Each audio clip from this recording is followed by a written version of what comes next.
Hello, I'm Dr. Janine Spencer and I'm here today with Jenny Trent Hughes, and we're talking about what happens when your child starts wetting the bed after a period and when they've been dry. It can be so upsetting for parents when maybe 6 months or so after they've got their child dry at night, they start wetting the bed again. But of course, this is called secondary bedwetting, and it's actually very common. It's often caused by stressors, for example, divorce or moving house or even a new sibling. And I guess a lot of the times they might have been dry for years before this happens again. And it's really upsetting for the child because often they don't know what's happening. It's a shock. You know, they've been dry every night and suddenly they wet the bed. The thing is to find out what's causing it. Sometimes there's an obvious stressor, for example, like divorce or a death in the family or a new baby being born. Sometimes there's a less obvious stressor, for example, like starting school.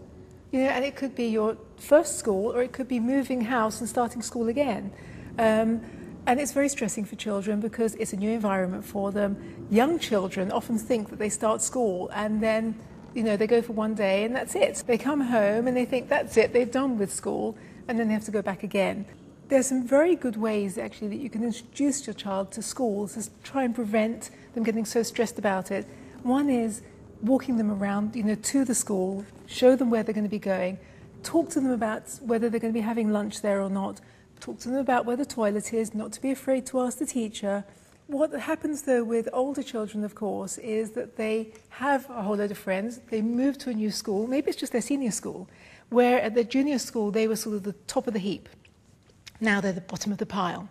So it can be a huge school, very stressful for them, or if they've moved to a school where their friends aren't, they've got to find new friends, they can feel left out, ostracized. So it's so important that you take some time, sit down with your child and try and find very gently what's going on with them. I'm always telling people that they need to remember that kids are aware of everything. Everything. And that you really, you know, just because you haven't told them doesn't mean that they haven't noticed that you and their father are fighting all the time or whatever it is that's happened. Once again, it's the whole thing of keeping the dialogue open with your child, because all these different things would be made a lot easier if your child is used to you talking with them. Yeah, exactly. Yeah. Now, is there though a worry that you don't want to automatically assume that it's something emotional? No, you must go to your GP because it may be emotional, but it also could be a urinary tract infection, it could be the onset of diabetes. It's unlikely, but you want to make sure that you get everything covered first. I think the most important thing, though, is to be supportive. To not tell them off, it's not their fault. To not be cross about it. Sit down, have a dialogue with your child, be there for them, show them you love them, and show them again that it's not all about now that they're wetting the bed, there's other aspects of their life. Because if you're there to support them as a family, the support and the love that they feel will continue and be remembered long after the bedwetting has stopped.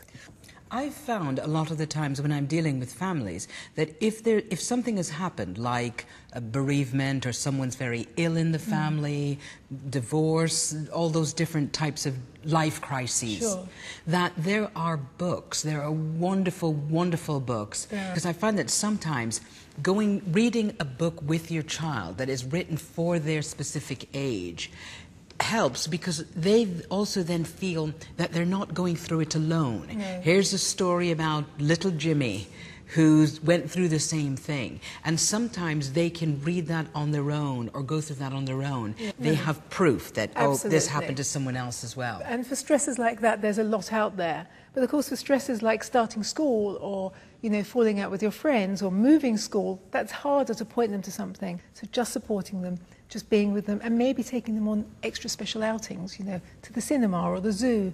Because you need to build this relationship with your child that whatever happens to them in life, you will always be there with them.